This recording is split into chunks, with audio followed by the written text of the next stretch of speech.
Those of you who have been to one of these before know that after the break there is always a hymn, so to speak. No, it's always a hymn. A hymn. A hymn. All right. I,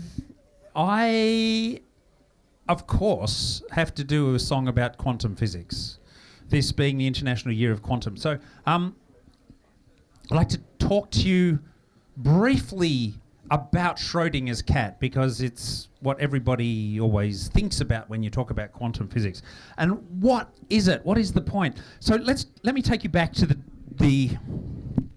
1920s. Let me take you, untangled the stand. There we go. I don't know who managed that, but there's chaos theory.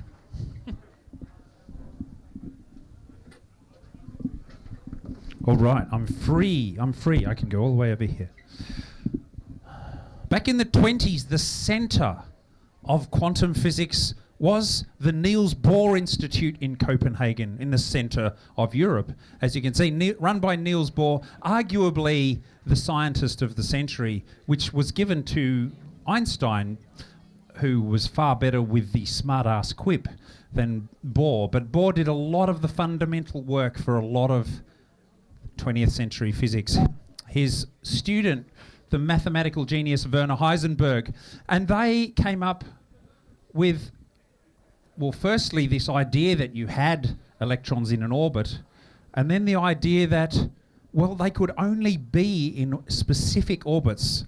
So it had to be in quantum states. There were no in-betweens. You could have a low energy orbital, or you might have a higher energy one, which might look like that. Could be all kinds of different shapes. But the important thing was, if you stopped looking, then which state was it in? It could go back to the low energy, or it could go back to the high, or it could back to the high, but it's in a different place this time. It could be in either of those states, but while you were not looking, oh, it's gone back down to the low again. The uncertainty principle, Heisenberg's uncertainty principle, says it's actually smeared out, possibly the whole way around the atom. But I mean, I have to tell that joke, right? That Heisenberg was pulled over by a policeman, and he says, "Do you know how fast you were going?" And he goes, "No, but I know exactly where I am." And the policeman says, "Wise guy, you were going 120 in a 100 zone." And Heisenberg goes, "Damn it, now I'm lost." Anyway, so that's the Heisenberg uncertainty principle. The Copenhagen interpretation was what they came up with to describe this situation where when you stop looking, the particle can switch between different states. Quantum objects are not in a defined state until they are measured mathematically. While you are not looking, they are in a mixture of possible states. Could look like that. So this whole, atom, orbit, planet-looking thing is kind of wrong. Really, the much more modern analogy for an atom is kind of a balloon animal. That's what they should be. So this is called a superposition of states. Anyway, Einstein famously, I've already referred to this, didn't like it. And he, at Princeton with Podolsky and Rosen, came up with a whole lot of paradoxes designed to show what a mess quantum physics was. If you really followed this through all the way, then really, what were you thinking? This is just daft, this whole thing. He had a correspondence with Schrödinger of the Schrödinger equation, which basically underpins quantum physics. His mathematics does. But the two of them didn't really like the Copenhagen interpretation. They talked about dynamite. Imagine dynamite. Can it be both unexploded and exploded at the same time? Well, clearly no. That's just dumb, isn't it? Einstein. Most of them simply do not see what kind of risky game they're playing with reality.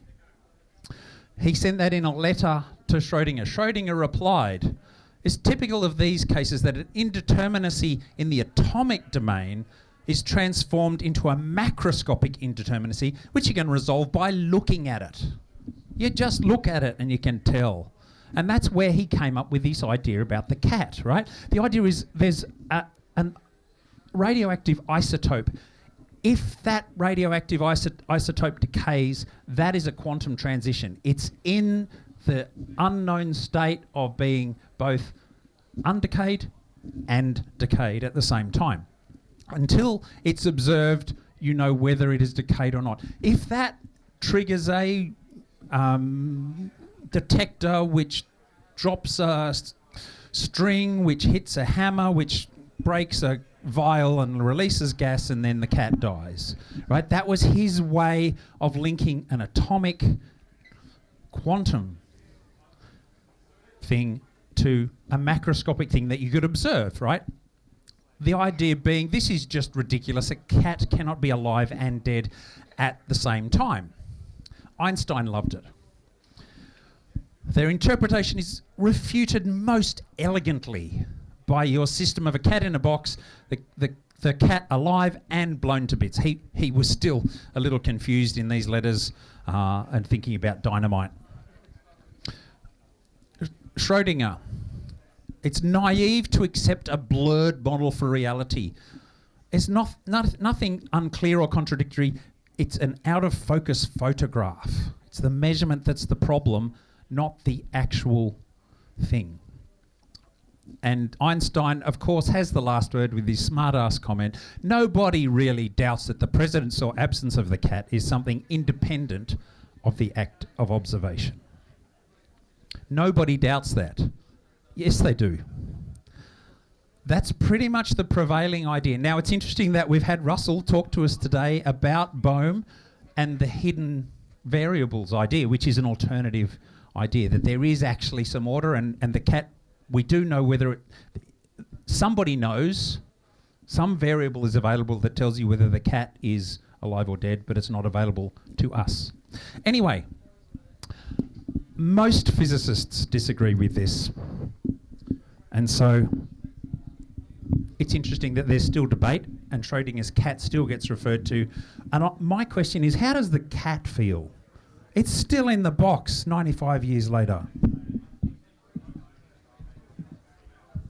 So this is my ode to the cat, and I'm going to need you to help out here. So the chorus is, been stuck inside this box, living in a quantum paradox. Repeat after me. Been stuck inside this box, living in a quantum paradox. All right. Now we need a rhythm section. That's good.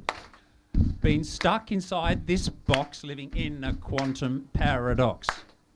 Been stuck inside this box, living in... Okay, that's good. Keep going, keep going.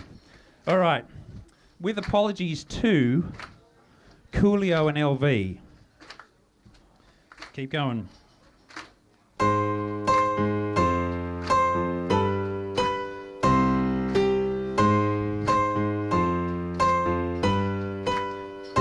Meow, as I walk round this box in the shadow of death, I'm also so alive and I savor every breath. Am I living or dead? I'm saddling the fence, because Schrödinger thinks Copenhagen makes no sense. Something in two states, that's crazy, said he. Fool, to illustrate the problem he invented me.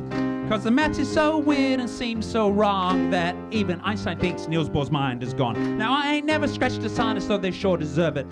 Put a quantum superstar in a box, that's unheard of. Your maths better be rash. I'll have you and your postdocs up before ethics committee. Been stuck inside this box, living in a quantum paradox. Been stuck inside this box, living in a quantum paradox. Been stuck inside this box, living in a quantum paradox. Been stuck inside this box, living in a quantum paradox. My existence is down to thought experiments, eh? Well, wait till I call the thought RSPCA. Before you thought me up, you should have thought about the end. All this Heisenberg uncertainty drives a cat round the bend. The physicists ain't listening, I just wanna go fishing, but I can't, I'm a frickin' quantum superposition. Don't know who gave permission for these initial conditions. Now I never reached my dream to become a musician. I'm an educated cat, got physics on my mind, got a goal to do research to benefit mankind. But till I'm measured, my energy is undefined, and if that atom decays, my death warrant is signed. Mr. Schrodinger, please let me be. You proved your point, now set me free. Meow. Been stuck inside this box, living in a quantum paradox. Been stuck inside this box, living in a quantum paradox. Been stuck inside this box, living in a quantum paradox.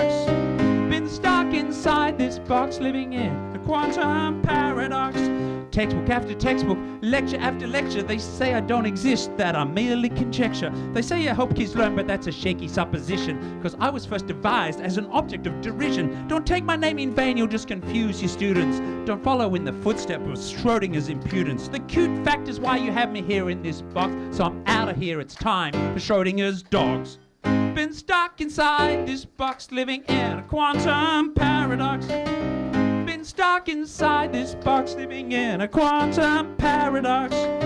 Been stuck inside this box, living in a quantum paradox. Been stuck inside this box, living in a quantum paradox.